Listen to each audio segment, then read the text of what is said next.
warahmatullahi wabarakatuh. Waalaikumsalam warahmatullahi wabarakatuh. Ya, jadi pada pembelajaran kali ini kita akan belajar tentang sistem ekonomi digital. Nah, sekalian, saya membuat video ini dalam rangka tugas dari diklat yang saya ikuti, yaitu diklat Digital Talent for Teachers. Gitu.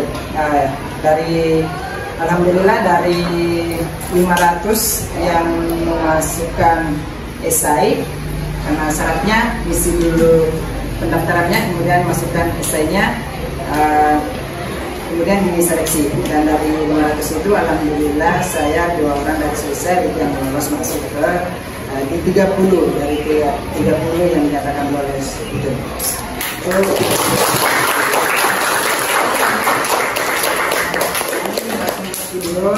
Terkait dengan ini semacam membebaskan atau semacam destinasi hasil dari pelatihan ini. Ini saya bagian kecil sebenarnya, dan mudah-mudahan anak sekalian semuanya nantinya itu penasaran dengan sistem digitalisasi yang ada di negara kita, bagaimana kembangannya dan bagaimana menjadi bagian dari digitalisasi seperti itu. Jadi silakan diikuti pembelajaran ini dengan semangat. Perjalanan ekonomi diperhatikan ada 3 gelombang informasi. Yang pertama, gelombang pertama itu tahun 1990 sampai dengan tahun 2000, kalian belum lahir ya. Gelombang kedua, komersial dan sosial, aplikasi ekonomi dan revolusi mobile. Kamu sudah mengenalnya, ada namanya Facebook, Instagram, Amazon, tahu tidak? Tahu. Ternyata kalian lebih tahu, saya belum tahu, malah baru tahu. Kemudian ada Bukalapak, ada Kickstarter, dan kitabisa.com itu. Kemudian gelombang ketiga ada namanya IoT. IoT itu adalah Internet of Things of Everything. Nah, ini adalah 3 gelombang informasi yang sekarang lagi dikembangkan. Selanjutnya, manajemen akibat teknologi digital. Nah, ini ada beberapa perubahan yang pasti ada perubahan karena perkembangan teknologi digital itu. Dan pertama, kalian kan sudah pernah belajar tentang laporan keuangan ya, laporan akuntansi dan keuangan, ada blockchain, kemudian operasional dan produksi, ada cobot, ada 5G, ada 3D printing. Ini semuanya adalah perubahan manajemen akibat dari teknologi digital itu.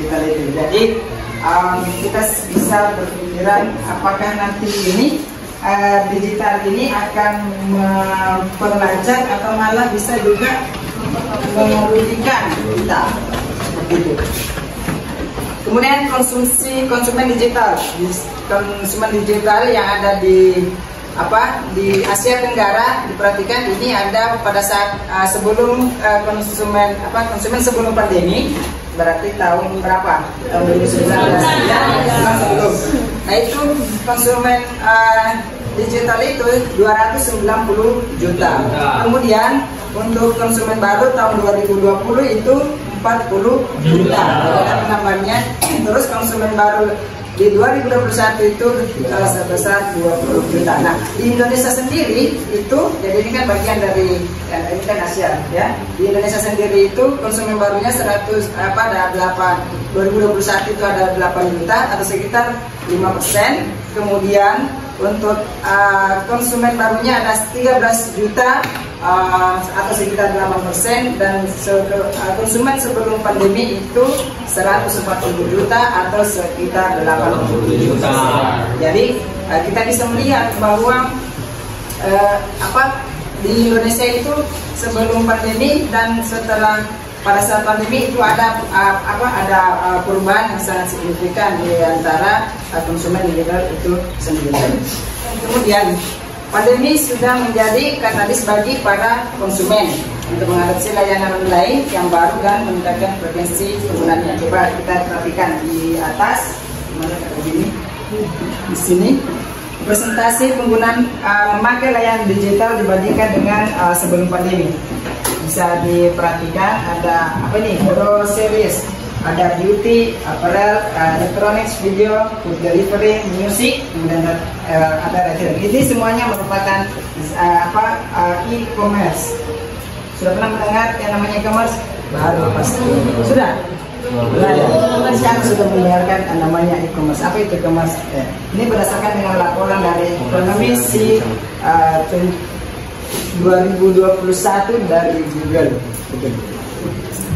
Kemudian, nah ini ada studi kasus produktivitas tenaga kerja di Cina di banyak sektor hanya 15 hingga 30% dari rata-rata OECD, negara-negara yang sudah maju ya, itu OECD. Kemudian tidak ada kekurangan inefisiensi di sektor tradisional Cina yang cenderung terfragmentasi dan menawarkan layanan berkualitas rendah.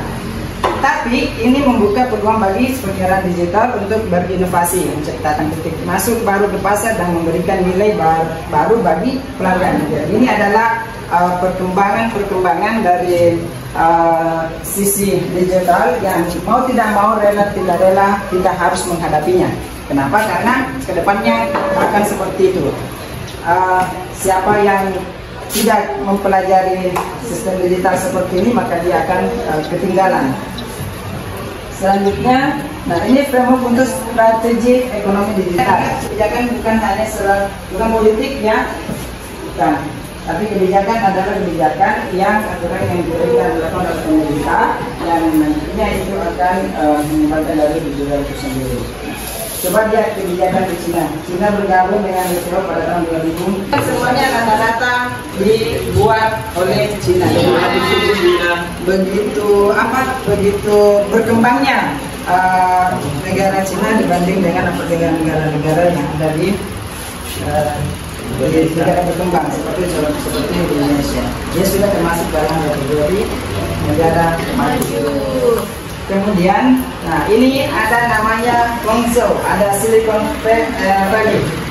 Guangzhou itu, ini mimpi, ini ada 119 perusahaan unicorn.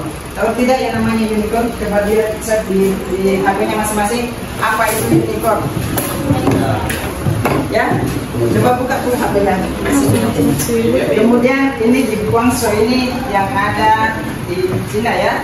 Kemudian ada Silicon Valley. Silicon Valley ini kampus, ada riset di dalamnya, kemudian ada industri dan dalam satu tempat. Coba dibayangkan kalau misalnya dalam satu tempat sudah ada kampus di dalamnya, kemudian ada risetnya dan ada industri. Apakah di Indonesia ada yang seperti itu? Ada. Seperti? Ini yang maksudnya adalah ini Silicon Valley ini adalah suatu tempat yang begitu ada kampus di dalamnya, ada riset dan industri dalam satu tempat. Kita kan di Indonesia kampusnya tersendiri, kemudian industrinya tersendiri, kemudian riset juga biasanya tersendiri. Jadi dia tidak dalam satu. Sudah ada yang mengetahui apa itu unicorn? Nah di sini di Guangzhou ini ada 119 perusahaan yang unicorn. Apa itu unicorn? Perusahaan unicorn adalah perusahaan yang dengan nilai valuasi melampaui 1 miliar US dollar atau sekitar 14,3 triliun rupiah. Itu mempunyai nilai valuasi ya. Nilai valuasi 1 M. Jadi bayangkan kalau misalnya di Guangzhou itu ada 119 perusahaan seperti itu. Di Silicon Valley itu ada 242 perusahaan unicorn. Bagaimana dengan di Indonesia? Apakah ada yang seperti itu? Apakah ada perusahaan-perusahaan yang itu ketinggalannya? Tetapi kita tidak berusaha ya. Maksudnya yang penting kita bersemangat untuk merupakan yang digital seperti itu. Kemudian kode QR bisa kita gunakan pada saat ujian ya. Itu ada di Cina itu sudah digunakan, kemudian di Amerika Serikat 2017 dan di Indonesia 2020. Nah ini semuanya anak sekalian bisa melihat perbedaan. Dia berbeda di e-commerce-nya, tahu-tahu.com dan bisa nanti lihat toko itu seperti apa. Amazon, kemudian ada Tokopedia. Jadi dari semuanya ini itu kita melihat Indonesia selalu berada pada paling belakangan. Yang mana? Gojeknya, yang di Gojeknya ini dia ini 2012, ini 2009, kita berada di 2010. Berarti ya, jadi seperti itu perkembangan dari sisi digital yang ada di Indonesia. Kemudian kebijakan Indonesia. Kebijakan Indonesia ini tahun 2018 Bursa Efek Indonesia mendorong perusahaan startup untuk go public. Artinya go public itu sahamnya bisa dimiliki oleh masyarakat, oleh siapa punya go public kalau umum saham-sahamnya bisa dimiliki oleh masyarakat. Kemudian ada gerakan nasional 1000 startup digital. Gerakan 1000 startup digital di 17 daerah pelaksana dan 1160 startup dari maksudnya seperti ini. Itu tidak serta-merta yang namanya digital itu bisa diterapkan di seluruh daerah yang ada di Indonesia. Sih sebenarnya, tetapi itu akan membuat memakan waktu yang cukup lama supaya bisa dengan negara-negara yang lain. Nah, kebijakan di Indonesia, siapa yang pernah menggunakan ini? Saudara yang pernah menggunakan? Bagaimana? Ini ada QRIS, Quick Response for Indonesian Standard. Pernah menggunakan? Coba bagaimana rasanya menggunakan itu? Bagaimana caranya juga? Ada yang bisa berkomentar? Hanya Peduli Lindungi Pak, biasanya itu Pak. Kalau kita mau cari Pak, kayak identitas ini Pak, apakah kita sudah mempunyai sudah divaksin Pak? Dari surat itu biasanya ya, ada di Barokah di Pak 77 juga ada. Itu jadi kita tinggal pakai apa nah? Pakai HP, kemudian pastikan tabungannya ada di dalamnya. Dipakai untuk scan. Saya paling sering menggunakan itu kalau di Barokah sana karena kan dia pakai BRI, langsung saja kita masuk di aplikasi mobile Imo, kemudian kita finish. Nah itu juga sebenarnya bisa sangat membantu. Dulu pada saat pandemi itu kan kita jaga jarak. Nah pada saat jaga jarak uang badannya kan bisa saja terinfeksi dari situ. Jadi kalau Bapak sendiri ketika misalnya pandemi kemarin itu saya jarang sekali menggunakan belanja transaksi seperti itu tunai. Kenapa? Itu menjadi itu juga sih sebenarnya. Kemudian kebijakan ekonomi digital ini bisa kita lihat ada Epic Games. Dari gambar ini ada yang paham dengan gambar ini selain Yahoo? Yahoo kan kalian sudah paham. Yang mana? Sudah hampir semua game. Epic Games ini sudah main game. Iya. Coba angkat tangan ini. Oh saya menggunakan yang ini untuk ini. Apa? Coba siapa? Steve. Nah ini kan tugas kalian berapa? 1, 2, 3, 4, 5, 6 kelompok. Coba kalian diskusikan di dalam kelompoknya terkait dengan ini. Apa pandangan Anda terkait dengan kebijakan pemerintah memberlakukan PSE? Apa itu PSE? Penyelenggaraan sistem ekonomi kepada perusahaan teknologi. Kemudian apakah kelebihan dan kekurangan sistem PSE ini? Jadi PSE adalah list yang dikeluarkan oleh Kominfo. Nah, silakan dirembukkan di dalam kelompok. Kemudian kalian memberikan argumen terkait dengan 2 pertanyaan. Cari ceritanya bagi apa yang silakan. Silakan ada yang dikeluarkan oleh Kominfo. Bagaimana pandangannya sekalian terkait dengan itu?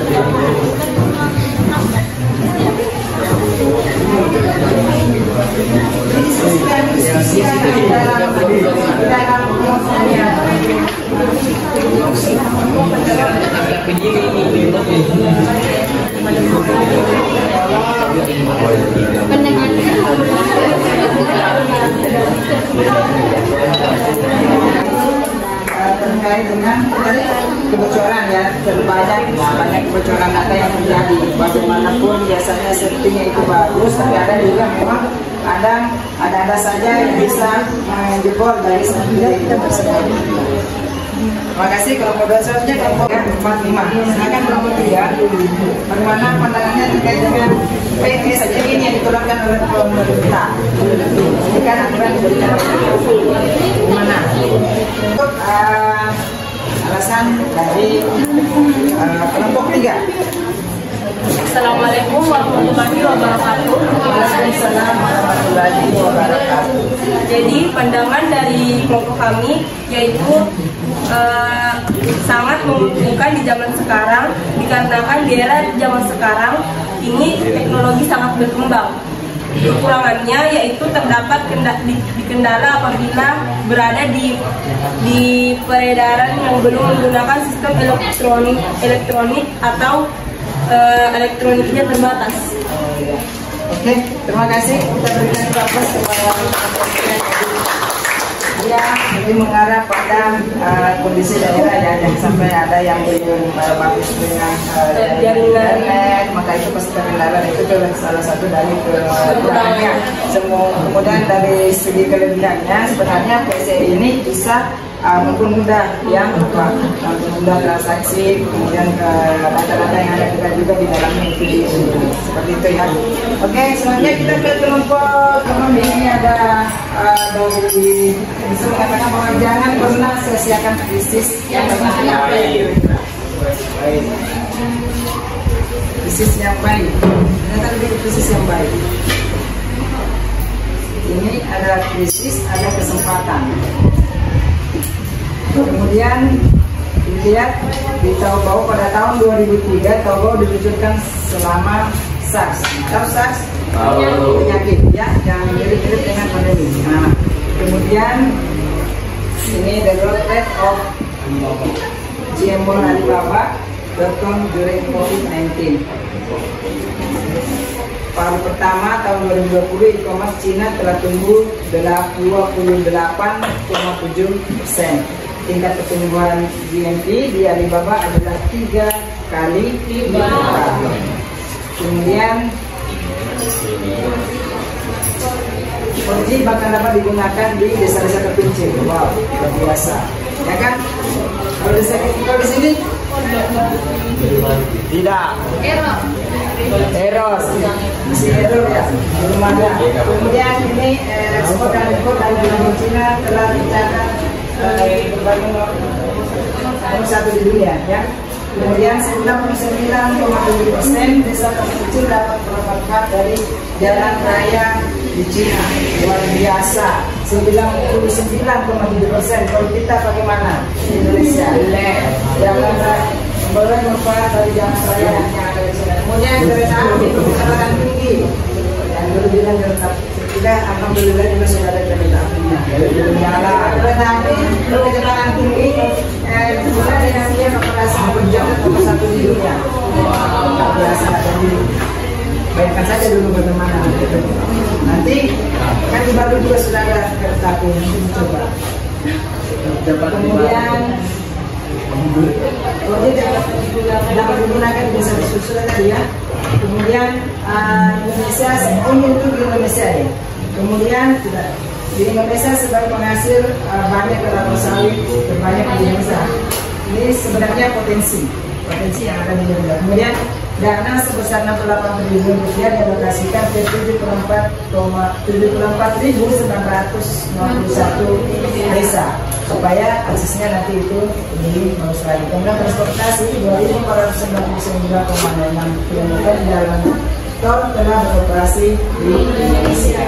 Sudah pernah menggunakan jalan tol? Masa itu masih ada di sekitar kampungnya saja. Kemudian Indonesia telah menjadi pasar investasi modal termurah dalam mendorong pengusaha untuk berwisata.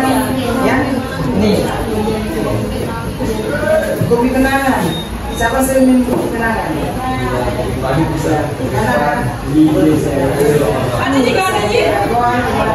Nah ini semua perusahaan kayak Dekakon, Gojek, Yeti, kemudian masuk Indonesia Jet yang perusahaan unicornnya ini semua.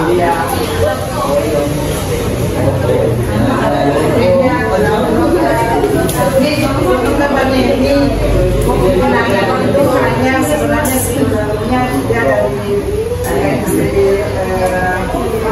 rumah seperti itu kemudian berkembang dan akhirnya menjadi perusahaan unicorn luar biasa.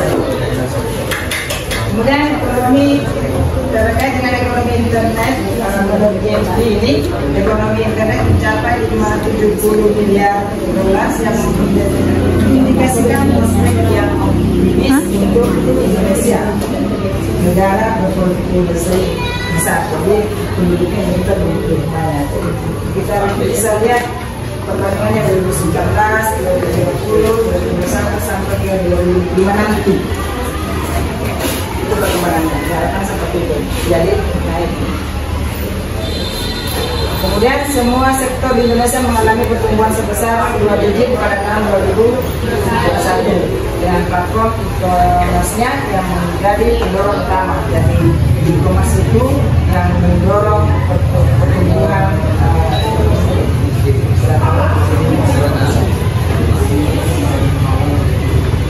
nilai transaksi dalam transaksi di Indonesia di paruh pertama tahun 2021 saja dalam mengetahui nilai transaksi 5 tahun terakhir tahun 2021 dan maju kemudian 4,7 ya. Nah, faktor sosialnya mana penduduk populasi besar dengan kepadatan pasar terpadu dalam kawasan Cina 152, kemudian di Indonesia 150 ini, terus di Amerika 30.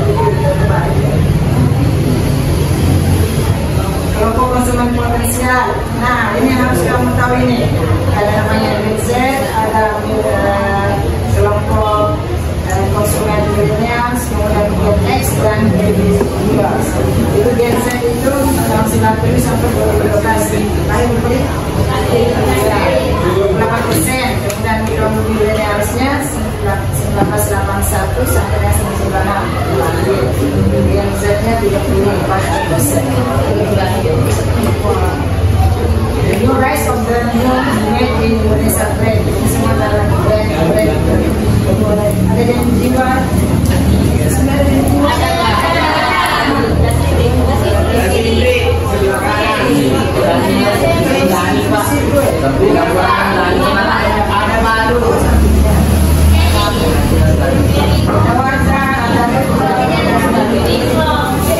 Siapa yang sudah menggunakan semuanya ini?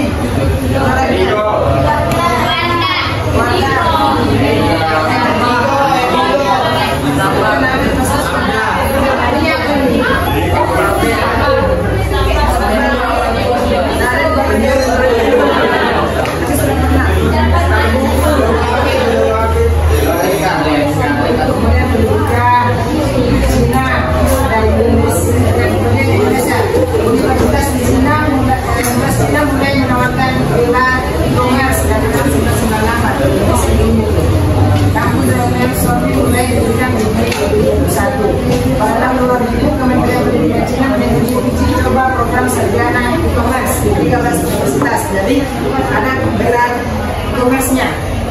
Kemudian pada tahun 2003 Lembaga Pendidikan Tinggi diberikan kesempatan merekrut mahasiswa master dan doktor e-commerce. Saya juga benar-benar mendengar ada di Indonesia yang bergelar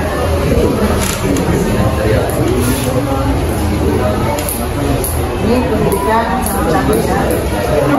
Pernah melihat ini? Ayo pengganggu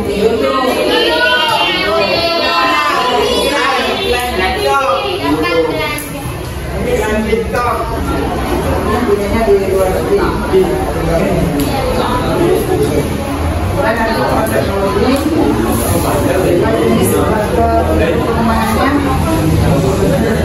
era industri, era PC dan era mobile. PC bisa komputer kan, terus mobile berbasis ya. Kalau selama sudah pernah grade? Pernah.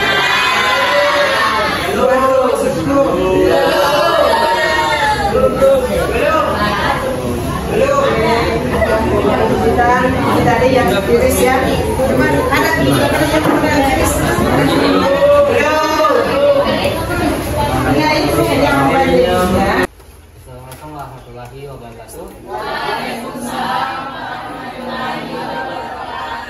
Terima kasih. Pada kesempatan kali ini saya akan menjelaskan referensi kita mengenai ekonomi digital pada tanggal 7 September 2022. 8 September 8 September 2022. Pada kesempatan kali ini kami sudah memahami apa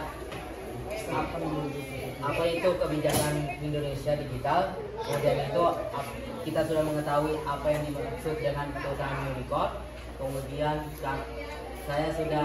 kami sudah mengetahui 3 gelombang internet, informasi internet. Kemudian kami sudah memahami kebijakan Indonesia yang pada dasarnya berupa pembayaran dan digital. Kemudian kami juga telah mengetahui lokasi-lokasi tempat di mana perusahaan unicorn itu berkumpul. Terima kasih. Wassalamualaikum warahmatullahi wabarakatuh.